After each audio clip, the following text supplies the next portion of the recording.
In this video, we will be discussing a short, brief history about Soviet Russian films. To begin with, in 1917, things were starting to heat up in Russia under Tsar Nicholas II. You have Lenin, who wants to throw Nicholas out of power because he does not help the poor. But anyway, there's a revolution and the USSR is created. So now, USSR will be making films to show their own people how everything is, what really happened. Basically, all lies because they are a communist party. Now let's begin with popular Soviet filmmaker V.I. Podovkin. He came up with a few new effects that would change the filming industry forever. He came up with Kuleshov effect. According to the notes, the Kuleshov effect suggested that audiences could be manipulated to believe that an actor was truly looking at something and feeling a different emotion each time, even though it was the same shot used over and over. For example, in this video, we see this person look at a dish, and then what looks to be a dead child, and a lady posing.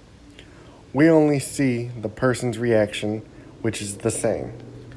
To transition to, one film that was made in the USSR was called Battleship Potemkin, which is a Soviet film which shows the Russians coming down the steps with their rifles to push the workers and a mother and a baby stroller, which was pushed by the Tsar government. This film was made to show how brutal the Tsar government was. This film is showing expressionism because it shows how the Tsar government was portrayed by the Soviet government. The Soviet government made the Tsar government look evil because of what was shown in the film. As the years went on, World War II started. Nazi Germany was on its way invading the Soviet Union, and Soviet films started to appear, showing to fight for the motherland. As you see in this short 2-minute 45-second video, it is sort of like what we saw in Disney, how Disney made fascism look bad.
Если к нам полезет враг бойцовый, он будет бить повсюду и везде.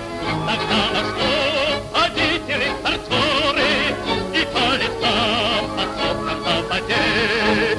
Гремя огнем, сверкая блеском стали, пойдут машины в яростный поход. Тогда на бой пошли Кашлял товарищ Сталин, и первый маршал вольно капитан. Ой, кашлял товарищ Сталин, и первый маршал вольно капитан. This film that you just saw was called Fascist Barbarians. Fascist boots shall not trample our motherland. This film, when I saw it, it was like the Donald Duck one from Disney, where Donald Duck is proud to be in America. As in this case, people of the Soviet Union do not want fascists in their country. Now that the USSR has defeated Germany, the Soviet Union has a new enemy, which is the United States of America.